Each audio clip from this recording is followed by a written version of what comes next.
local innovative housing projects. We've also covered the deep roots of racism in housing policy in Colorado.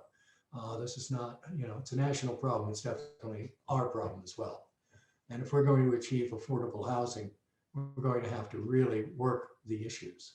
So we're going to be doing, I think, in just about 2 minutes, a breakout group for 15 minutes as a way to get to know each other.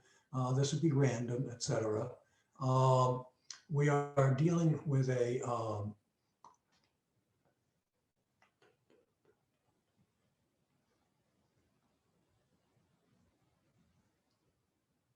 I am sorry, I was distracted. That agenda is for a prior meeting, Megan. Jeff, if you scroll down, you'll see the third one. So just keep scrolling. Oh, there it is.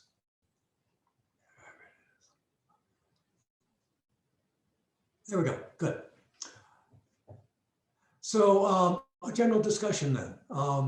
Let's warm up, get to know each other, and have a brief discussion here for about 15 minutes on what can you do to counter opposition to affordable housing in Boulder County and East County. That's a big issue, but think about what you can actually do about that. And let's start the conversation right about now, Megan. All right, is everybody back in the room, Megan? Terrific, terrific. Well, we had a very interesting conversation and a productive one, and people made connections and started discussing next steps. So that felt very, very positive. We do, Megan, is this where we need a couple of announcements? Next No, after the next one. You got it. And with that in mind, one of the key big civic issues that we've got to have an honest conversation about is single family housing zoning. It just makes a huge difference. I'm not sure it's somebody's getting feedback. Please mute, Megan. It's a very serious issue. We've got a terrific guest tonight from a local housing initiative. And I'd like to turn it over to Jeff. I'm going to mute everybody right now, and then we'll see if we can figure this part out. So if you hold on just a second. Yeah, I think the person on the phone, for some reason, there's feedback going on because until she got on it, we didn't have it. So, hi. I want to introduce to you our speaker who's going to lead our conversation tonight. We are going to be talking about single family zoning, how it began and why some communities are changing what they're doing. And our speaker is James Roy, he is an urban planner and nonprofit professional with over 11 years experience in affordable housing, nonprofit, real estate development, and community engagement. He's currently finishing a master's in urban planning, working on a thesis that is focused on how the industry of urban planning can shift and correct some of its most egregiously racist practices. His work and thesis has focused primarily on Park Hill, which is one of the most diverse but also segregated communities in Colorado. And he's going to talk to us about single family zoning. So take it away, James Roy. All right, thank you so much. I recognize some names and faces in here. It's really good to see some people. My name's James Roy, and I'm going to pull up my, let's see here, the window that I have the presentation on. There we go. Everyone can see what I see, right? Cool. All right, so this is urban planning, the impacts of single family zoning and other racist practices of the industry. And I just want to give everyone a heads up. This is, you know, a lot of information to take in, but I know that this is going to be common and well known for a lot of you here. But hopefully, I can share some new things and really enlighten people to, you know, some of the interesting dynamics of what single family zoning has done, along with other practices of the urban planning industry and how we can correct those. This is a slide about me.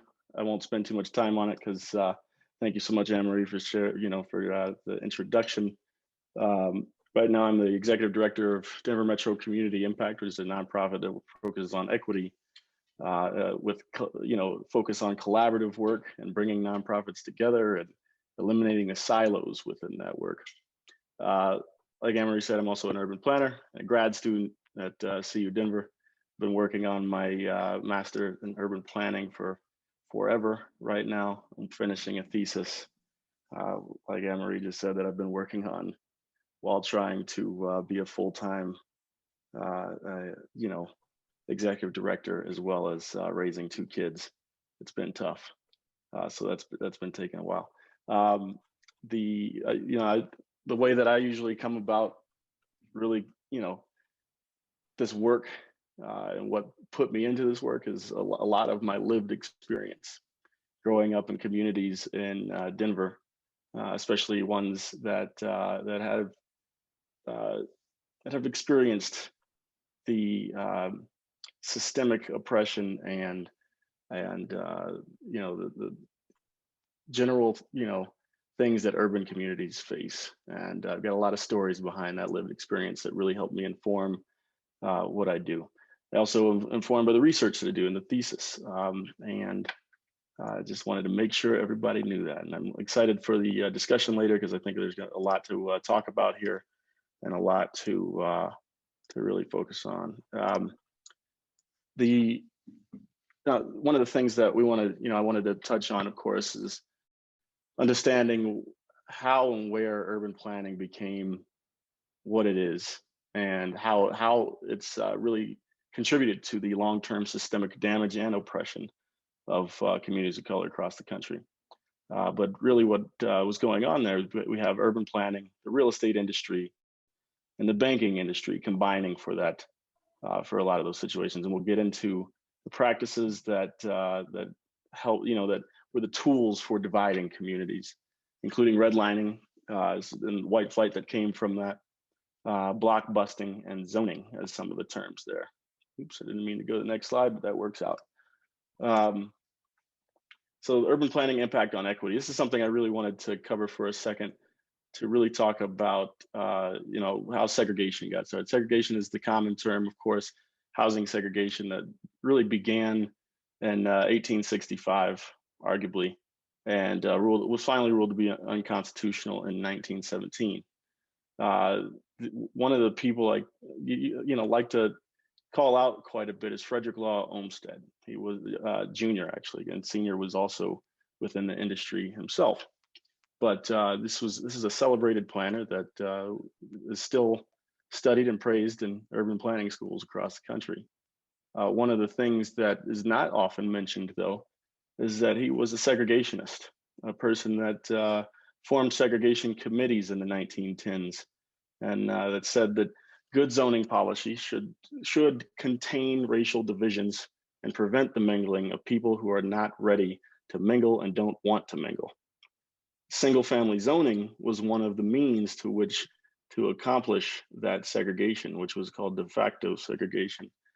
And I'm sure everyone knows the terms there, or not everyone, but oops, my mouse is really messing up. What is going on? Sorry, everybody. It just skipped to the end and I don't know what's going on with my mouse. There we go. Right. Okay, there we go. So the jury segregation is what everyone is very aware of. It is the segregation by law, public policy. That's the one that was declared unconstitutional in 1917. Then you have what's de facto segregation, which is technically not ended. It is the segregation from private practices, and that's not from law or government policy. It's often nuanced and concealed. For example, due to just the economic reality of what a lot of Black residents of color have faced in different urban communities across the country, there are these systemic things that have contributed to the loss of community wealth, the loss of generational wealth, and ultimately have contributed to segregation staying around longer than when it was declared unconstitutional. Let's see. One of the main tools for encouraging that de facto segregation was called redlining. Redlining was that practice that the urban planning industry, the real estate industry, and the banking industry combined to ensure that the communities remained segregated. And one of the things that it did was measure the value of real estate with one of the scales that indicated that the value of that there was value if there was a lack of a single foreigner or Negro in an area. The presence of foreigners or Negroes was something that lowered the value of a home, the value of property. Because of that situation, the property that Black homeowners had and possessed was lowered in value just because of their presence living there. So not only do you have a situation that is segregating communities, but is also contributing to the long-term systemic loss of wealth for Black homeowners and Black property owners. Single-family zoning was something that first appeared in 1916 during that de facto segregation time when it became illegal for the de jure segregation, unconstitutional, right? This prohibited parcels in specific neighborhoods to build anything larger than one home per lot. That's a given, everyone knows that. But along with that were paired with covenants, barring owners from selling to people. I just spelled Negroes wrong on this slide, so I apologize about that. Selling to people of color, especially and most notably Negroes, as it said in a lot of those documents. And those covenants and deeds can still be found today. It would be a very expensive project to actually go back and fix all of those documents that show, you can literally look them up, Denver, and I'm sure in Boulder. I haven't seen any in Boulder with my own eyes, but I know that they existed.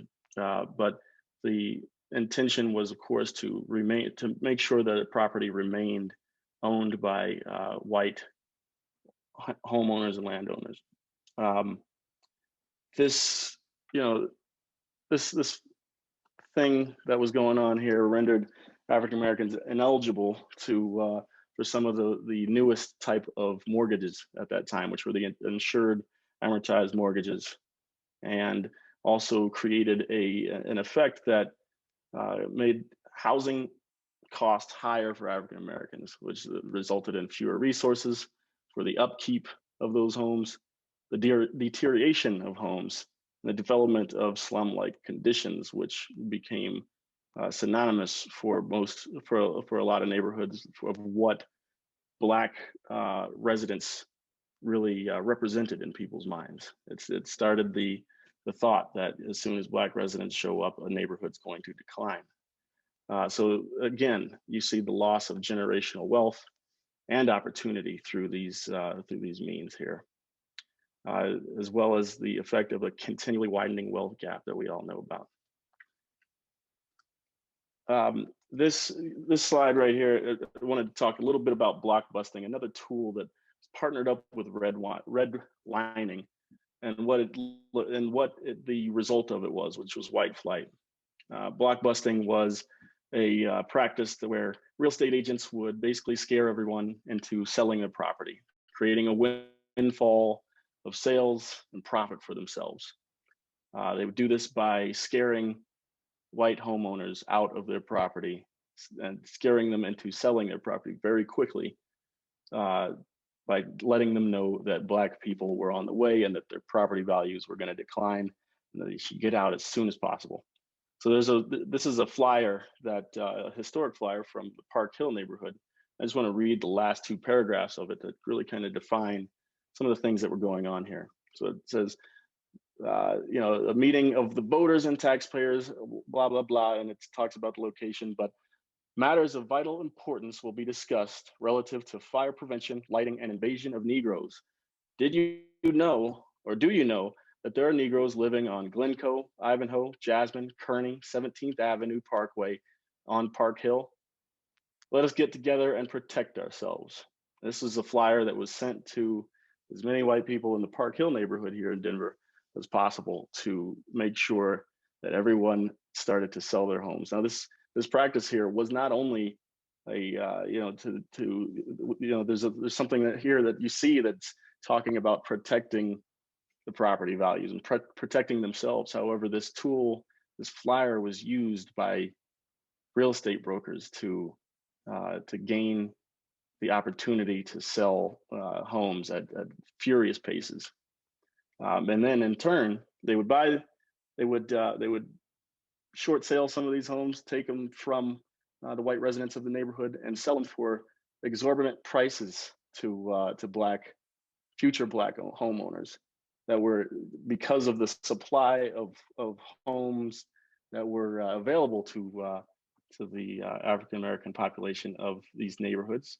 The price was easily raised, and so you had an unfair situation that was really being exacerbated by real estate agents at that time. That phenomenon right there was called white flight. It's when the white folks of the neighborhood became scared of the minority populations that were coming in and would flee to suburban areas. So what is that? This is a slide that'll show you what white flight looks like when it actually happened. This is once again, like I said in the beginning of this presentation, Northeast Park Hill is the neighborhood that I've worked the most in, studied the most with my thesis. It's a neighborhood I lived in for a while as well too. A third of my life in this neighborhood actually, but it was platted in 1960 or in the 1950s. For the first couple of years that it existed, it was a very white neighborhood. You'll see on this graph it says 91% white in 1960. That flyer came out around that time, and that's a lot of where that blockbusting was going on, is right here in 1960. So you see in 1970, just 10 years, it completely flipped.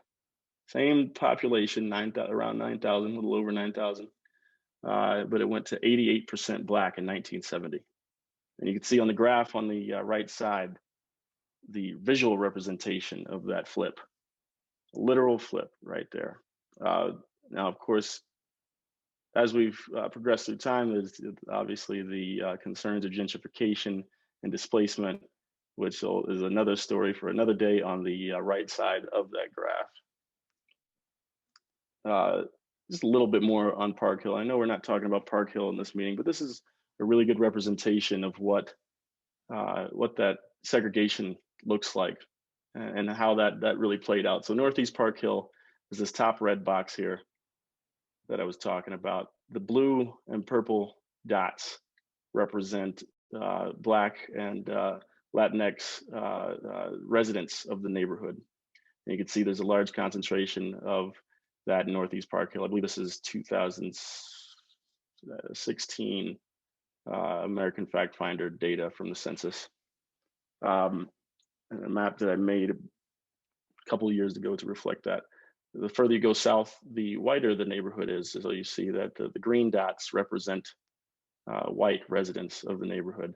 If you look at both sides of these, one of the things that's very compelling to this day, of course, is how closely the percentage of low to moderate income people that live in the neighborhood reflects exactly to that race and ethnicity side of things, where the Black and Latinx populations are, and that the highest and lowest rate of low to moderate income concentration is in the whitest parts of Greater Park Hill, which is all three of these statistical neighborhood areas. So just wanted to give a kind of an example of what that looks like. So, on to really thinking about what single family zoning today is for us.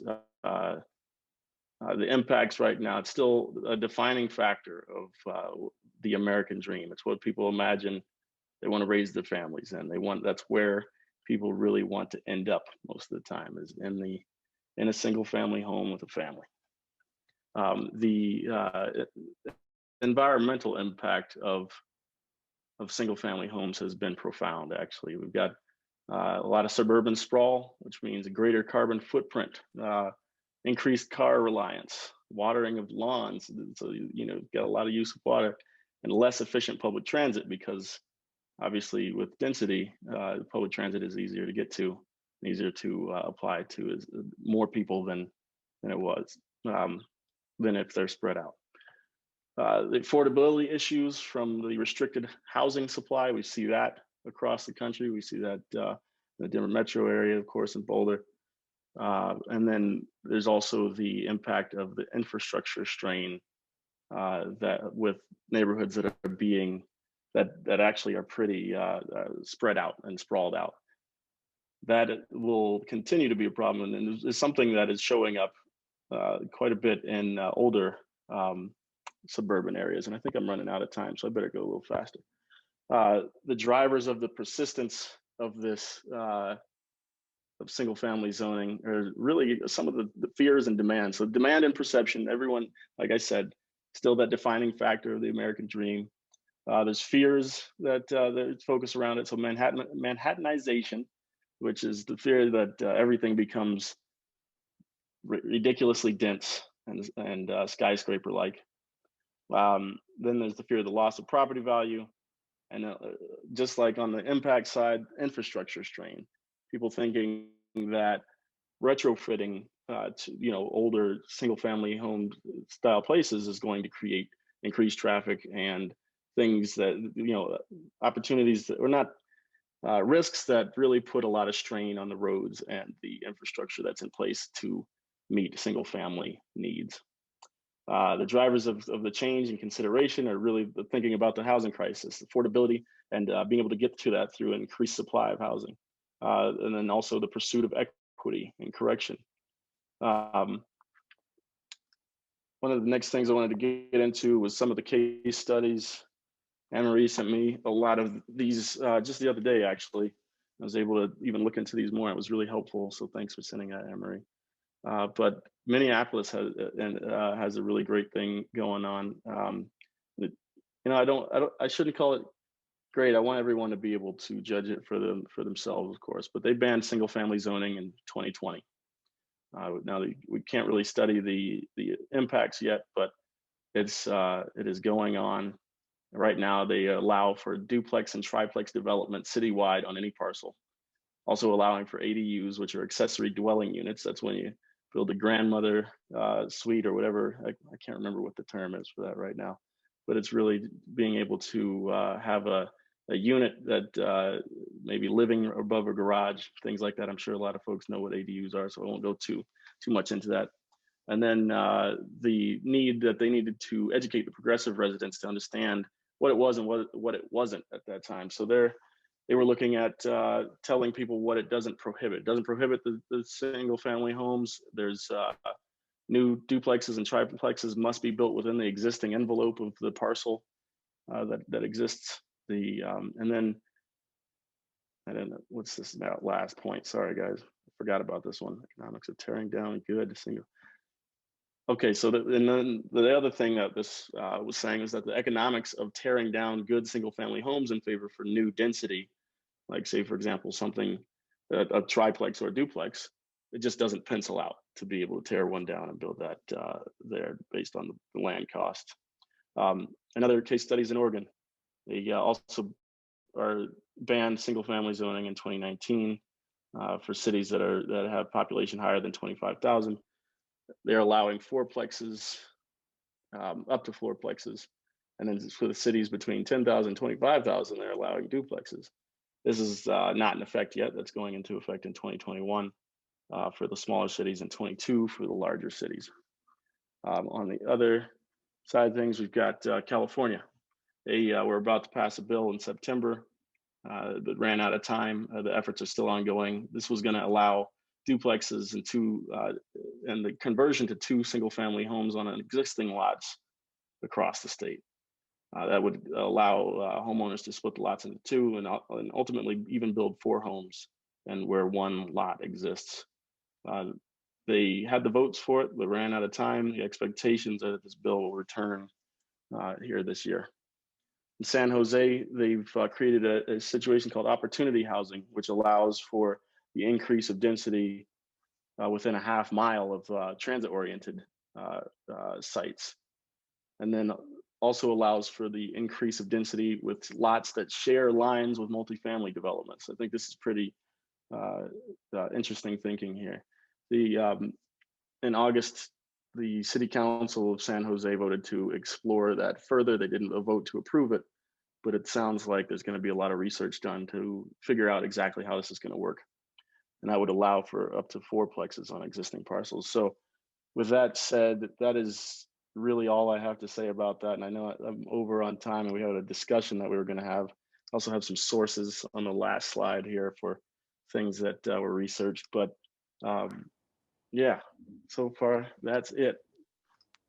Thank you, James. That was very enlightening. And we're a little behind schedule, but maybe we have time for it. This is not meant to be a Q&A so much as anybody to give their impressions that they want to share with the rest of the group, and put it in the chat, and we'll unmute you if you. I have a comment.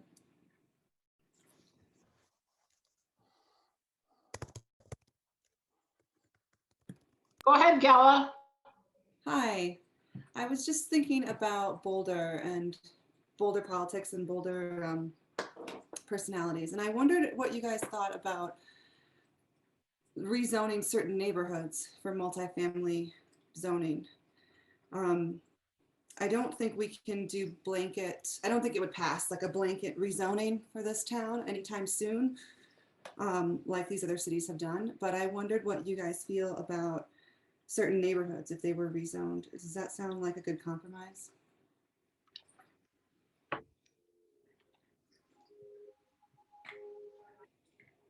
Gala, I'm going to pick up on that. This is Jeff. That's a possibility. Those are the type of ideas we need to discuss. Again, it's something that would be neighborhood by neighborhood. We have neighborhood planning districts. I could, that's a subject for discussion, but probably not an extended discussion this evening because we do have to get on to our breakup group. So thanks for the comment. Yeah. And James, thank you very much for that presentation. It really wrapped up a lot of the issues we deal with. I felt personally about Manhattanization because I grew up in Manhattan, and I live in Boulder. Enough said. Given that, we've got some really interesting sessions coming up. Oh, Lynn, so nice to see you joining us. And before we go there, we have a couple of events coming up, speaking of zoning. And Megan, we'd like you to kind of run down those 2 events for us, please. Sure. And I'm actually only going to talk about one right now as it relates to our to what we're talking about with single family zoning. So coming up on March 25th, there's going to be an event around just zoning in general. And I'm going to actually share my screen so I can give you more information. Let's see here. Lynn, please mute yourself.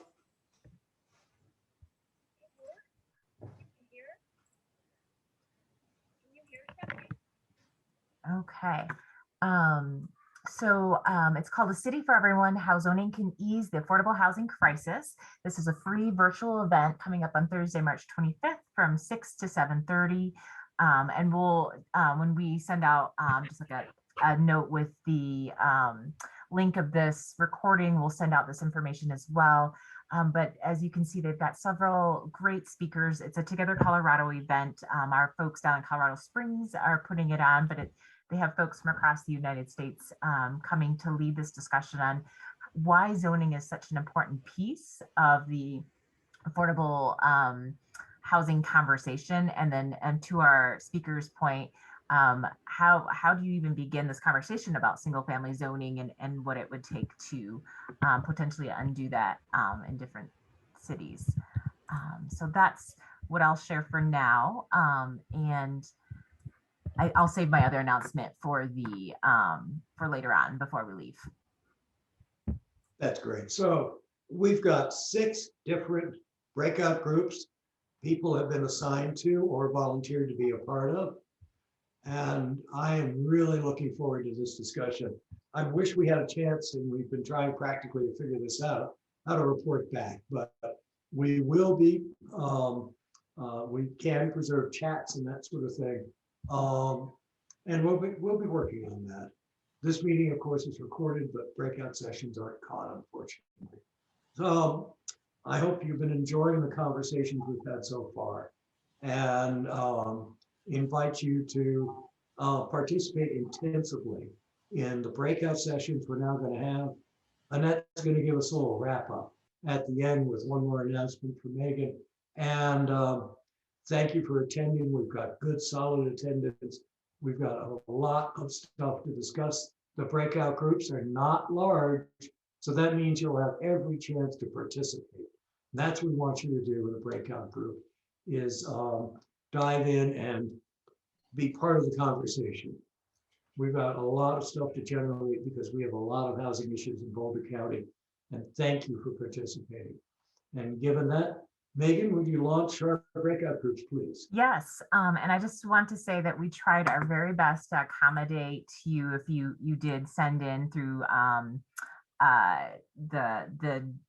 the Genius Survey Genius. I apologize if I put you in the wrong room. We do have 75 people here, so I can promise you that they're all going to be stimulating conversations. If you are a presenter and somehow I messed up your room, please, you can always chat me and I will make sure that gets fixed. But here we go.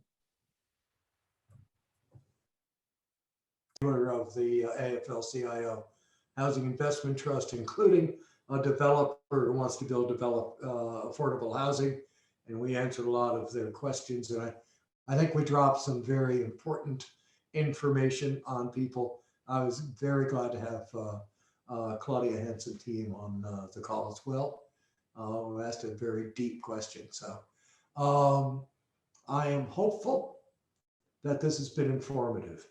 Now we're going to need to start taking a look at what we're going to do in our next meeting, which is really to start taking our exposure, our ideas, our thoughts, our education that we've learned from into a deeper discussion at a local level, and start thinking about how we organize locally and take this conversation forward in our own communities, knowing that we're all working on the same issues and we've been informed in a range of thoughts.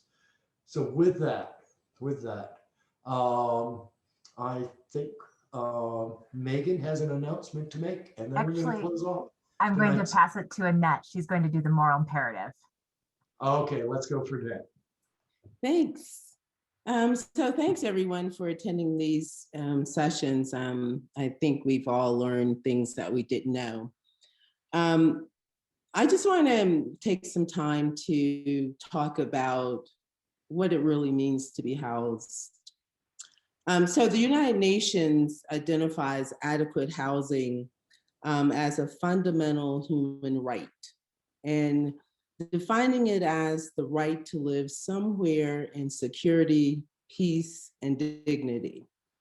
It further clarifies that these rights include security of tenure, adequate conditions, protection against forced evictions, and of course, access to affordable housing.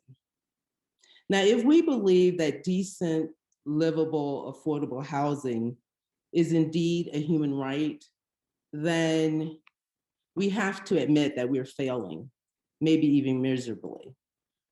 So, you know, our national housing shortage is estimated to be more than 1 million units.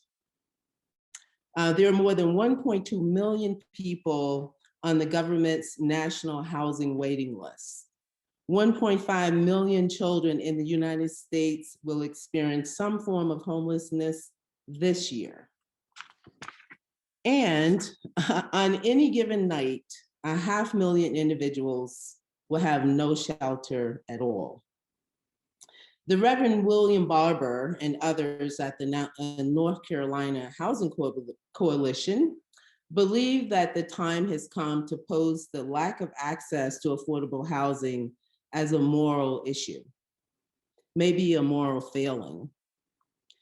See, because housing access and housing affordability are interdisciplinary and intersectional issues. Housing is not just about where you live. It's about where you work. It's about where your kids go to school. It's about what kind of access to food you have. It's about how safe you are. It's for sure an economic issue. It's always been and continues to be a racial issue.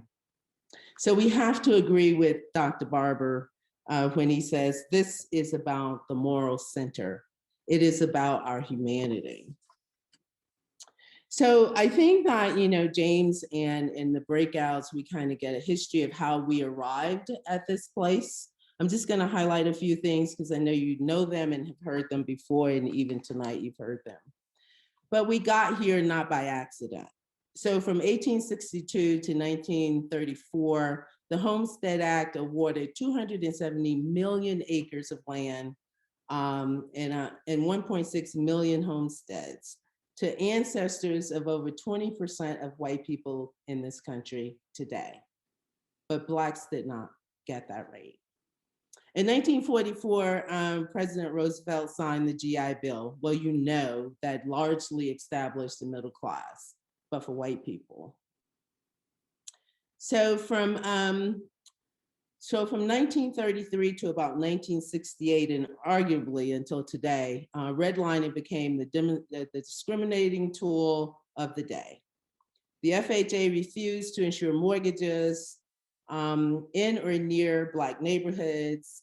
They also prevented Black people from buying or purchasing homes in or near white neighborhoods, and specifically excluding Blacks from the new FHA subsidized suburbs.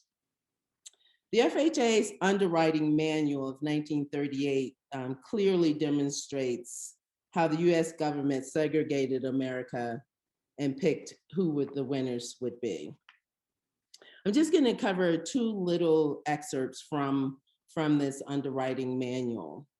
228, it says, usually the protection against adverse influences afforded by these means involve prevention of the infiltration of business and industrial uses, lower class occupancy, and inharmonious racial groups. So 233 says, the evaluator should investigate areas surrounding the locations to determine whether or not incompatible racial and social groups are present. To the end that an intelligent prediction may be made regarding the possibility or probability of the location being invaded by such group, if a neighborhood is to retain stability and it's necessary that the property shall continue to be occupied by the same social and racial class. So clearly these redlining lending practices ushered in and consecrated really the blockbusting single family zoning ordinances. So this designation in many cities encompasses upwards of 90% of all residential land. So just think about the disproportionate share of resources consumed by this category.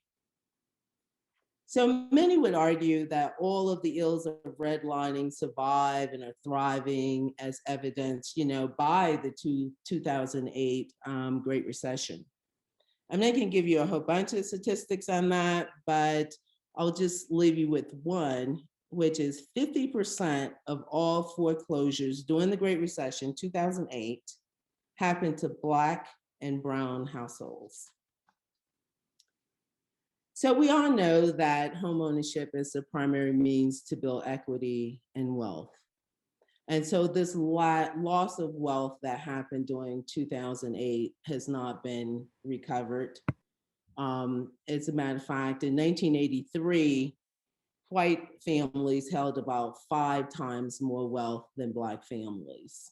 In 2016, that had grown to 7 times.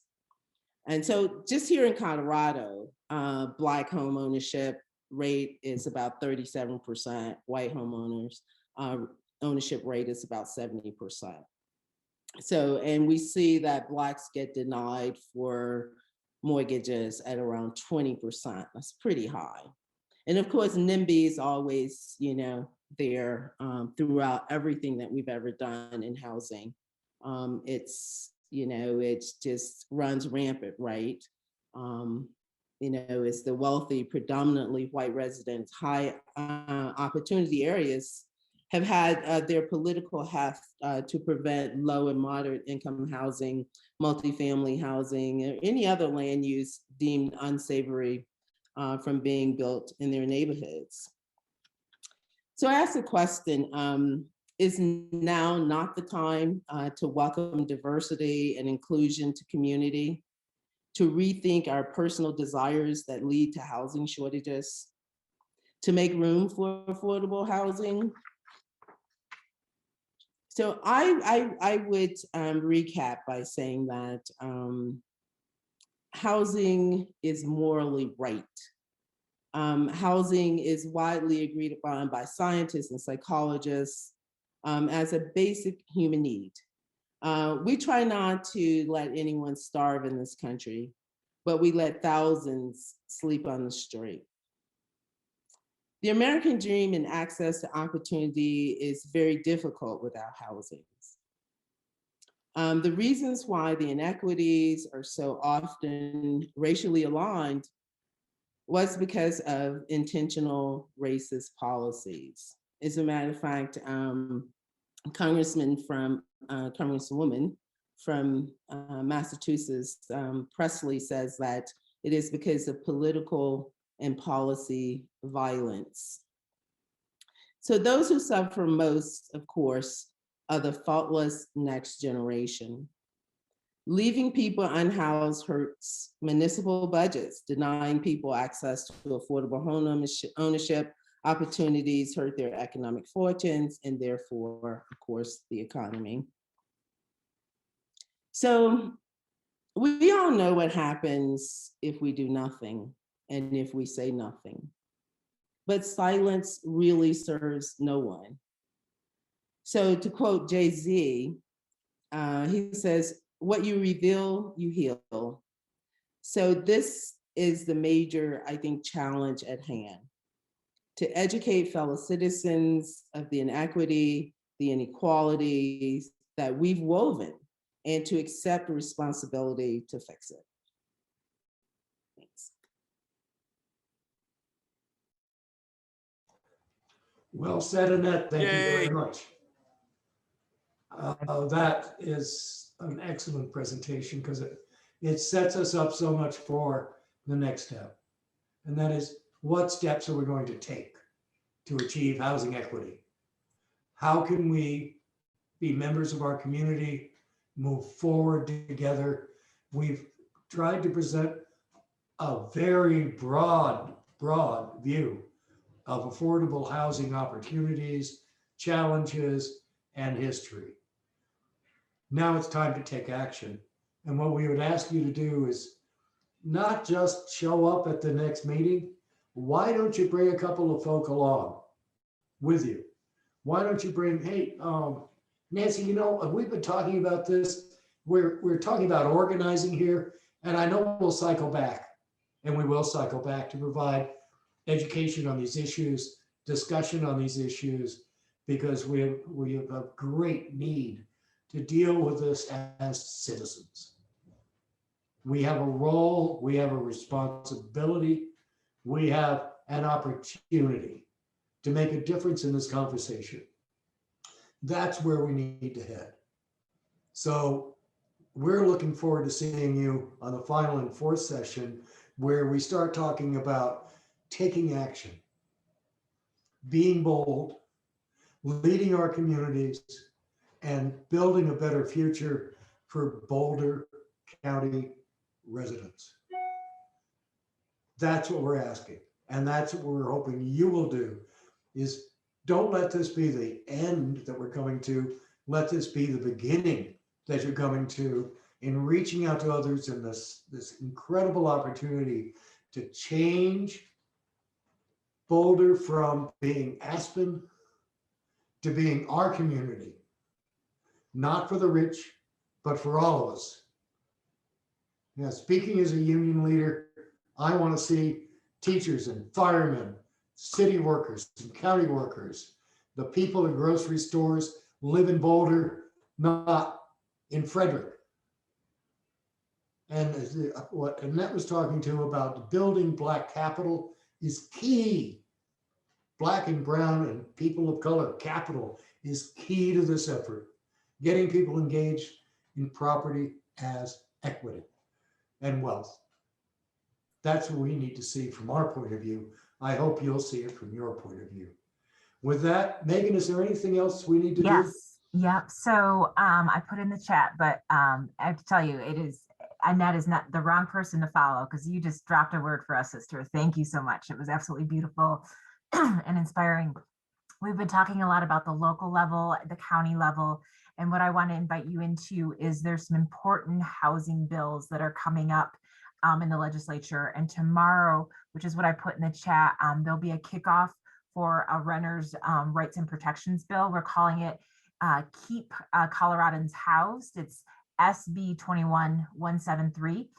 We'll send out the flyer to you all as well. But all you have to do is register online. It's a Zoom link. All the sponsors are going to be on. You'll hear a little bit about the bill. And this is at a state level. This will help put into statute protections for some of our most vulnerable folks. So that's what I have to share. We'll also send out information about the zoning presentation coming up on the 25th. Thank you all for coming. Well done. Thank you for being here. We will see you in our next session.